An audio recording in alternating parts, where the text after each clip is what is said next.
कहे मूर्खता की भी हद होती है दोस्तों, दोस्त थे चार उनकी कहानी सुनो। तो पंडित जी कहते कथा ताब से तो यादों मिलावे अब दूधवा में पानी। पाल मौलवी पंडित यादव के संग कहे वो चली मेला लागल बाबा।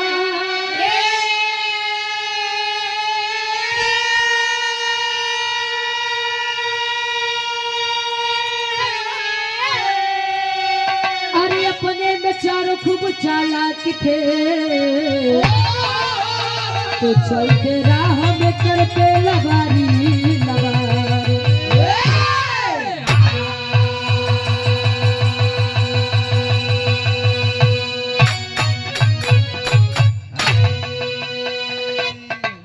कहे पाल मौलवी पंडित यादव के साथ कहे आवा चली मेला लागल बा भारी। ए भैया चार दोस्त पंडित जी, यादव जी, पाल जी और मौलवी जी। एक बड़ा सा मेला गांव के बाहर लगा है। पंडित जी कहे आइए चलिए चलते हैं मेला देख कर आएंगे। चारों जने अच्छा जाते हैं। धीरे धीरे रास्ते में जब गए, जब जंगल पड़ा तो जंगल में पंडित जी कहन यादव जी बहुत तगड़ी भूख लगी भाई, इतना जोर भूख लगी बा कि अब हम का बताई। कहे तब कहे सुना हम बतावत है बुहे करा। आखिर पंडित जी अपन दिमाग लगावत है। देखिए विरह किसी भी जाति विशेष से नहीं है। संसार में सभी प्रकार के व्यक्ति होते हैं।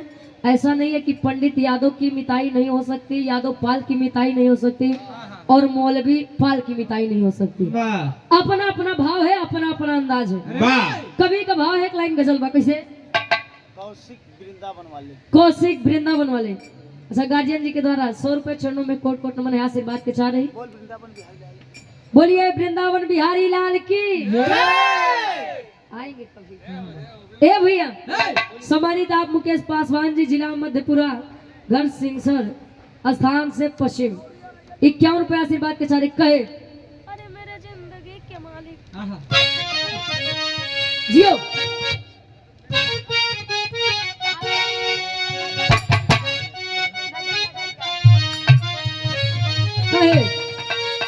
अरे मेरे जिंदगी के मालिक मेरे दिल पे हाथ रख दे। मेरे जिंदगी के मालिक मेरे दिल पे हाथ रख दे। मेरे जिंदगी के मालिक मेरे दिल पे हाथ रख दे। मेरे जिंदगी के मालिक मेरे दिल पे हाथ रख दे। तेरे आने की कमी, तेरे आने की खुशी से मेरा दम निकल न जाए।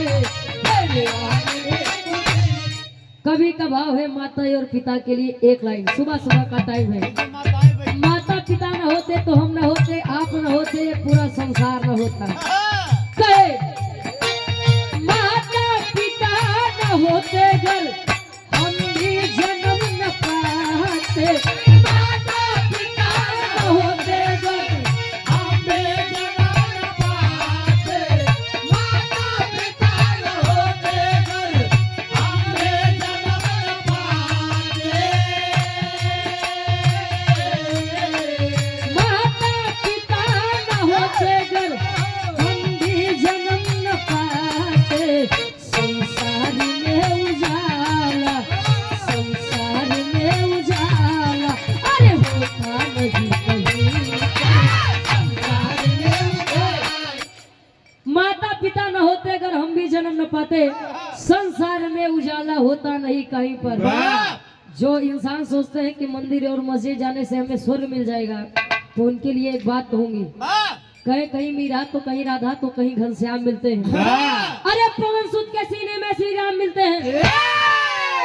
स्वर्ग की राह ढूंढने वालों दुआएं दुआएं ले लो माँ बाप की, वाह। क्योंकि माँ बाप के चरणों में चारों धाम मिलते हैं। वाह, यहाँ नहीं मिलेंगे तो आश्रम में जाओ, आसाराम मिलेंगे भाई। तो कहाँ से आया हो? आसाराम के मठ से। अच्छा, ये नजम भाई बोले ना ना बोल। कहानी की शुरुआत गुरु जी से रहते हैं। कैसे?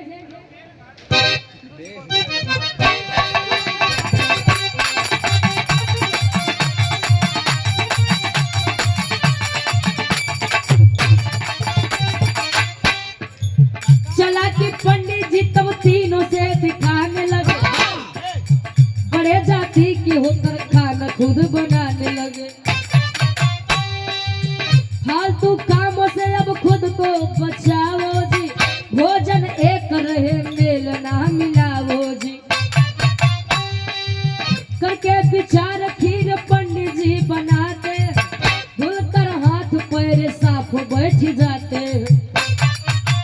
कहे बन जो नार कैसे पंडित जी हैं शोध किए, बन जो नार कैसे पंडित जी हैं शोध किए, बन जो नार कैसे पंडित जी हैं शोध किए, बन जो नार कैसे पंडित जी हैं शोध किए। कभी फुफुपा के जीवन में लो कहानी का सुन रहा समय क्या भावा। ए भैया, पंडित जी यादव जी, पाल जी और मौलवी जी। पंडित जी कहे यादव जी हम चाहत कि तू दूध के व्यवस्था कैसो कराए। वाह। अच्छा काका, पहले आहिर बिरादरी बड़ा दूध हम पानी मिला हुआ, लेकिन जब से डेयरी आई के बाद जैसे डेयरी पे ले जाएंगे वो तुरंत बता देना ना महाराज। हाँ यादव जी, आज गड़बड़ी करके आए हैं। भैंसिया ज्यादा दूध पानी पी लिया है। ए भैया, जब से डेयरी आई के बाद तब से फैट उठ जाना था कम हो ही जात बा। अब यहाँ अच्छा पंडित जी कहें देखा ढेर टिटिम्मा न पाला, जवन भोजन बनावा एक के बनावा। अच्छा पंडित जी बड़े जाति के थे, यही सोच के सबसे सामान बना के खीर बना दिए। और जब खीर की खुशबू इतनी बढ़िया आई, पंडित जी के मन में लोभ आ गया। जब लोभ आ गया कहें यार ये खीर मैं पूरी खाऊंगा चाहे जो हो जाए। आए तीनों जने का बुलाए, कहे देखा अब वही एक एक कलछुल ले जाए, अब बाकी जितनी खीर बचे ओकर रख दे। कहे काहे बदे? कहे ने का सुबेरे खावा जाएगी, लेकिन सुबह वही खाएगा जो रात में सबसे बड़ा और सबसे अच्छा सपना देखा होगा। सपना अब यार भाई एक कलछुल यादव जी खाए लेन, पाल जी खाए, मौलवी जी खाए, पंडित जी खाए। पाल जी, मौलवी जी, पंडित जी सोए गए, लेकिन यादव जी भाई दूध दही मट्ठा के शौकीन रहे। यही के पेट गही। अब यादव जी कतो यहाँ कहती करवट फेरत है, कतो वह करवट फेरत है। अब पंडित जी सोचा था भाई देखा राती में तक क्यों घपला करी ने, सुबेरे कैसे न कैसे जुगाड़ लगा के पूरी खीर हमारी खाए। तब ले यादव जी करत हैं का एक लाइन गीत लगा तो हिंदी दुनिया वालों ने गाया। कैसे?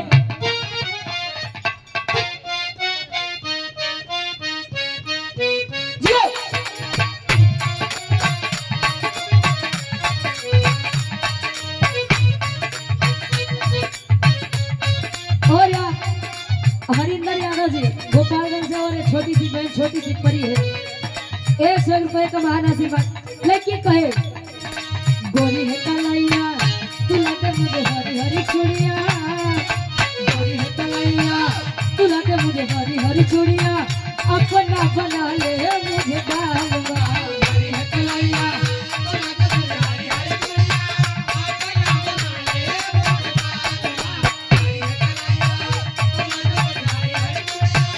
अपना बना ले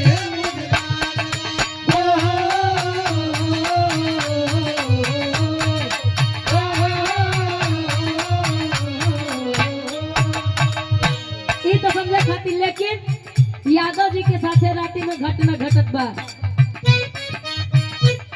नींद यादव को न आए, पक्की में सोई जाए, नींद यादव को न आए, पक्की में सोई जाए, फिर ये खाई गई ले आधी रात के।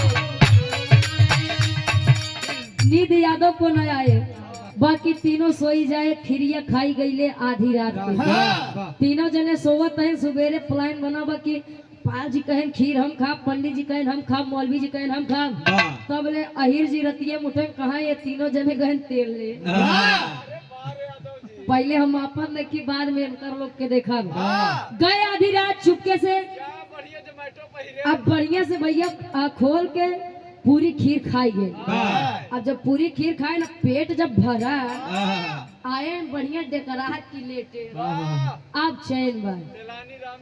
अब यार सुबह हुई पंडित जी कहें ए पाल जी अरे महाराज उठबा चले बा मेला देखे तब ले कहें यार भूख लगी बा पहले अच्छा पहले बताओ तू राती में सपना का देखा। पाल जी कहें सपना तो नहीं देखे लेकिन दिमाग लगाओ। पाल जी कहें स्वामी मैं सपने में देखा कि मैं 5वें आसमान पे गया था। 5वें? कहें हाँ कहें वहाँ पर मृतलोक का नजारा इतना बढ़िया था कि मैं अब क्या ही बताऊं। कहें बस करा अब मौलवी जी के नंबर आए उठवा तू बतावा तू का देखा। पाल जी बस 5वें आसमान पे रहे हम 7वें आसमान पे गए। तब कहें वहाँ पर नर्तकी इतना बढ़िया डांस करत रही नाचने वाली इतना बढ़िया नाच रही थी ऐसे लागत रहा कि हम रतिया में स्वर्ग लोक आई बटे। तब ले पंडित जी कहें अरे साला ये दोनों तो दिमाग लगा रहे हैं। तब ले पंडित जी कहें बस इतना नहीं अरे मैं तो क्षीर सागर गया था। कहीं क्षीर सागर का करे गए हैं कहें अरे सपना में गए महाराज मैं क्षीर सागर में गया था। तब ले मौलवी जी कहना विष्णु जी कहाँ गए रहे कहें विष्णु जी हमारे पीछे बैठ के हवा करत रहे। पंडित जी कहे अरे मतलब मुड़वा लगे बैठ के यार हाँ कहें विष्णु जी हवा करत रहे और माई लक्ष्मी हमार पाँव दबावत रहे। पंडित जी कहें सोच ला हमार कितनी बड़ी पहुंच बा। पाल जी मौलवी जी मुड़े फात धरे कहें लगता है खाना खाने को नहीं नसीब है। अब यादव जी बढ़िया लेटा सुनो तहन आवाज सर जब खीर रहे तब खावे। अब पंडित जी कहे यादव जी यादव जी अरे महाराज उठबा तू बतावा कहें हम का बताई कहें का कहे बड़ा मन उदास बा कहें जान लो बहुत बड़ा धोखा हो गया मेरे साथ कहें का कहें हम सोवत रहे हमारे सपने में एक चीज घटी। कौन घटना घटी एक शादी विवाह में काकी दाई लोग गाड़ी गावत थी कैसे पुष्पा पाली क्लिनिक फतेहपुर मऊ से 51 रुपए और पुनः हमारे धर्म के गार्जियन जी Brijlal bullet centre IDPL Rishikesh मूल निवासी जामू अमेठी सुल्तानपुर यूपी से 200 रुपए का महान आशीर्वाद गावत थी कैसे क्या बात है गावे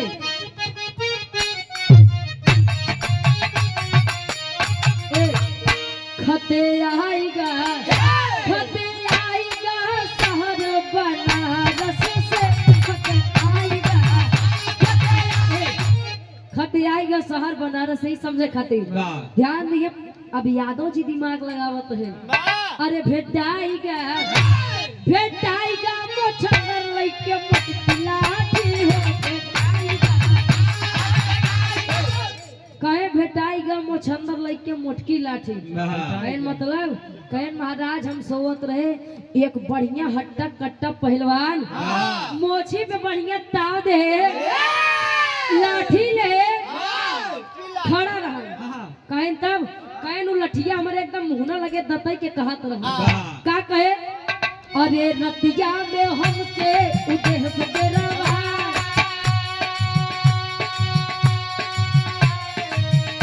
अरे काहे की खिरिया न ले क्या हो खाए भेटाएगा मोछंदर लइके मोटकी लाठी हो भेटाएगा कहे रतिया में हमके उदेश डेरवाए एकदम लाठी लेके दत्ता कहे चल के खीर खा कहे हम ना खाबे कहे कैसे न खाबे कहे हमार चारों दोस्त हम तीनों दोस्त बहुत मरिए कहे तब कहे कि अब का करी एकदम लाठी ले से मोहवाई लगे खाबे न खाबे खाबे कि न खाबे कहे अब हम देर के मारा महाराज जान लब अपन जीव बचावे बदे कहे कि चलते खाई ली थी। अब हम आगे आगे पीछे पीछे वो लाठी ले चल चल जल्दी पूरी खीर खा कहे तब अब पंडित जी मुंह बाय लखत है का भवा यार कहे तब कहे हम देर के मारे पूरी खीर खाएंगे ऐसा सपने में आया था कहे हाँ कहे वो लाठी एकदम मुहे लगे दताए रहा। हाँ कहे जब वो आया था तो मुझको बुलाया क्यों नहीं? कहे मेरे कैसे बुलाई? हाँ बताओ कैसे टेरी के भाव में कभी लिखत है।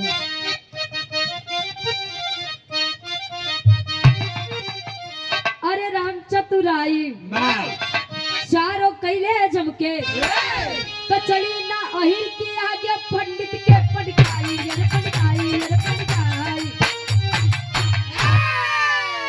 देखा के होया तो बुरा जिन माने।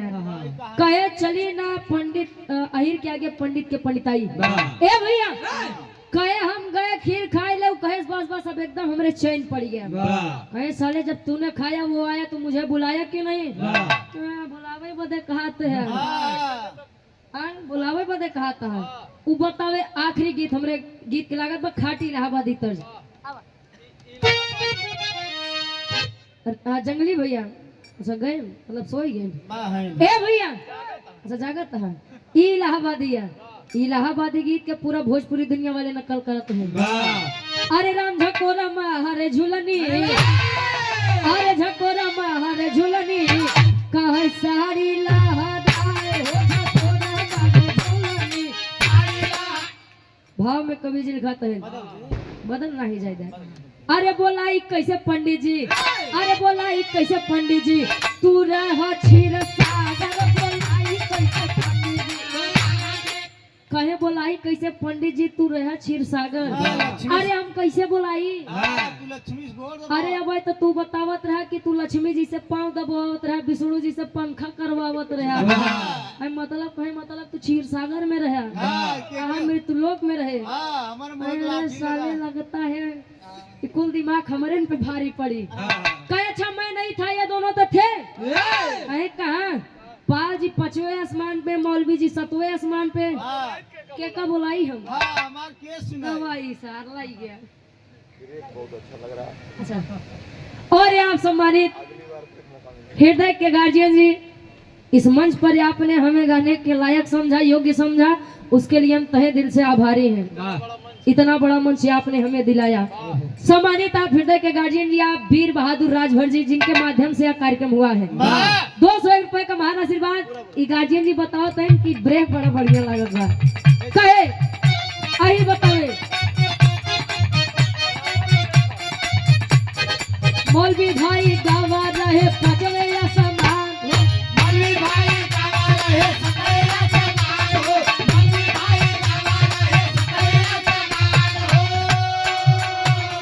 पहले न आए पानी फिर गया रमान हो। पहले न आए पानी, अरे तोहर सेवा करत रहली, अरे तोहर सेवा करत रहली लक्ष्मी नटनागर। बोलाई कैसे पंडित जी पूरा हाथी सागर। बोलाई कैसे पंडित जी पूरा। ए भैया कहे इसीलिए मैं नहीं बुलाया और उसके चक्कर में मुझे पूरी खीर खानी पड़ी। कहे सही बात हुआ, अहिरे का बुद्धि 12 बजे खुलत लेकिन खुलत है भैया। पता नहीं रात की दिन, ये कोई हकीकत बात नहीं, वो तो कहात लोग खाए लागे। ए भैया फिर भी बढ़िया है। ए भैया कहे कि देखा देखा ही दिमाग लगाई साला। अब हम लोग दिमाग लगावत रहे कि कैसे खाए ली, हम तो सोचे यही न समझ पाए, लेकिन गवा काम। अब यार पंडित जी कहें जब कुल खाइन रहा तब का करी? मेला वाला चले कि हमरे हिम्मत है ना रे, चलबे कैसे नहीं लिया क्या है, चला मेला देखे। तब पापड़ के भाव में कवि जी दिखाते हैं।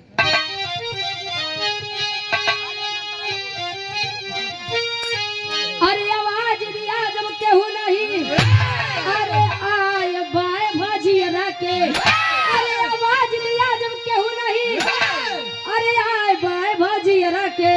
तो लाठी के डर से खाई गईली खिरिया भाई दैया से।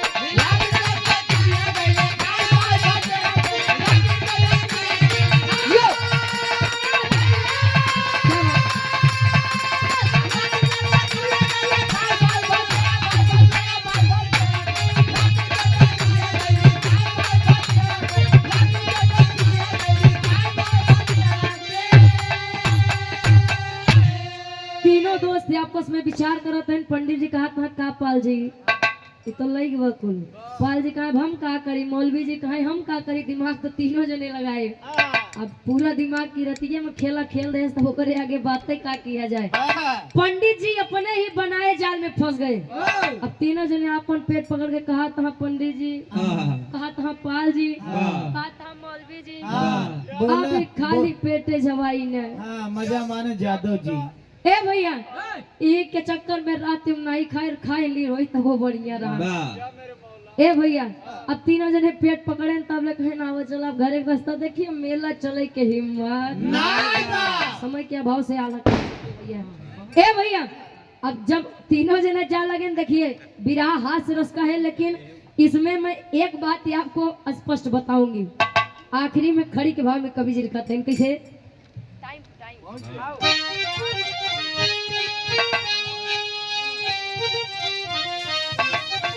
अरे अनुमान से बड़ा अनुभव कहे दुनिया सगरी।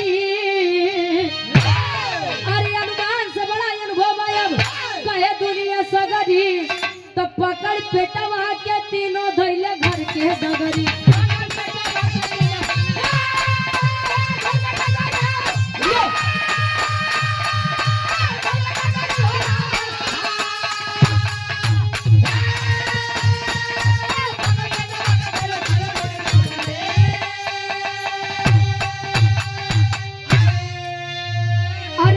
ज्यादा कब हो लगावा ना दिमाग को, ना ही सोचल सपना में लाग जाइया।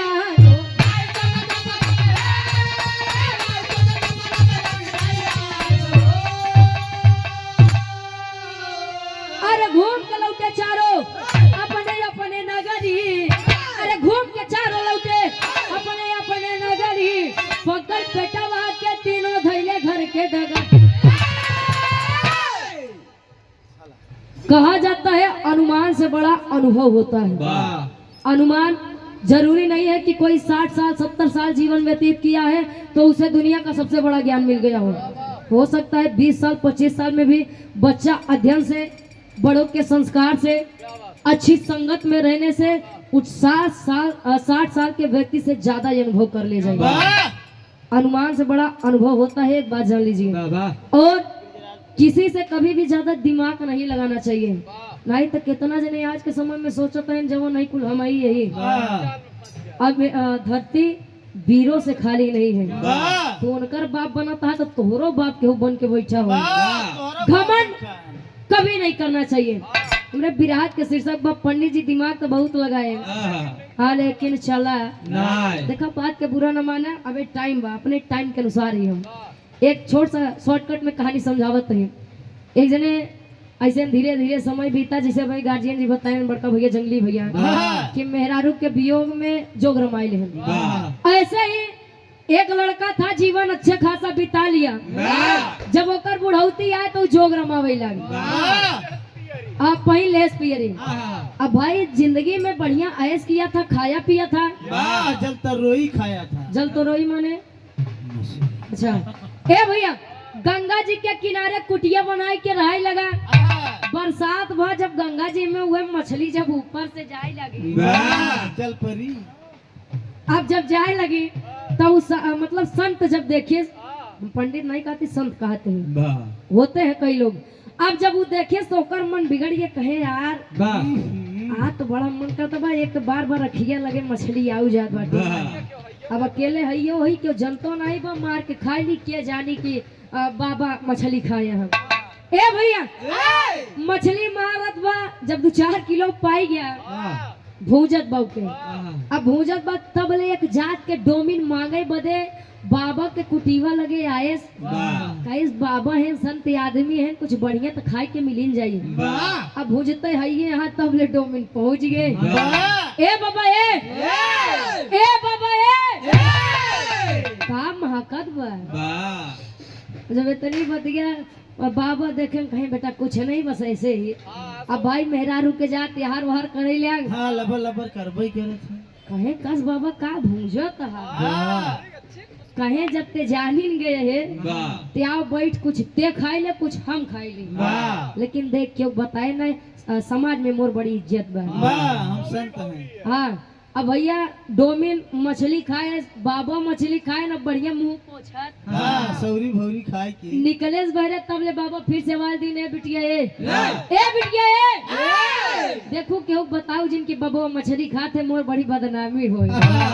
तब ले मेहरा रुक जात, कहा कि हमका का जरूरत, अरे हमका का जरूरत की बताई को बाबा मछली खाते। अभी ये करत करत करत करत पूरे गांव में बात जब फैली, दो चार जने बुद्धिजीवियन कन कसरे का सन की है तो का बात बा, कहे बड़ा बरबरात देते का बतियात है।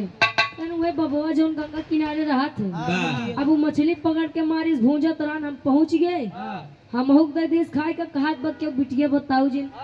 अब बतावा हमार का जात बा, हम बताई बबुआ मछली खाते, हमार का जात बा को बबुआ मछली खाते। अब बतायो जात बा कहो जात बा, ये बड़े भैया मेहरारू लोग जल्दी बात न बतावे के चाहिए, खाते ने इनके पेटे पानी नहीं पचत। आज के समय में तिलक कितना बढ़िया लगाई है, दिन में हरे हरे सब कनाई खाते, कुछ जने का खाते ना, और आप लोग जानते भी हो। आखिरी में खानदान के परिचय, गुरु बिहारी गुरु रामलाल मुर्बा का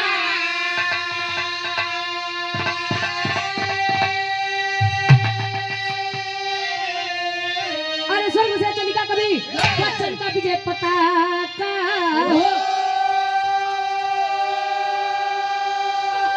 अरे चतुराई सालो कैले जमके, ग्वालो वंशी रुचि ज्ञान की ज्योति जलाई, चतुराई चारों कैले जमके जलाई हो, चतुराई चारों कैले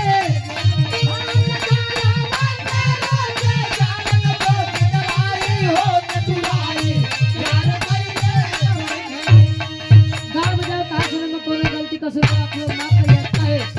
सपने सुहाने लड़क बन के मोर जीवन में आए बाहर बन के, अरे सपने सुहाने लड़क बन के मोर जीवन में आए बाहर बन के, अरे सपने 10 लोग की 15-20 मिनट का और गाना गा दो, आने वाले में जाएंगे। लोकगीत गा दो,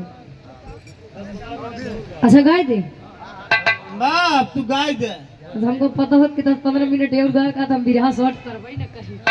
ए भैया चला गार्जियन जी के आदेश बा कि 10-15 मिनट और गाय दे, चला। और यहाँ सम्मानित पुनः हमारे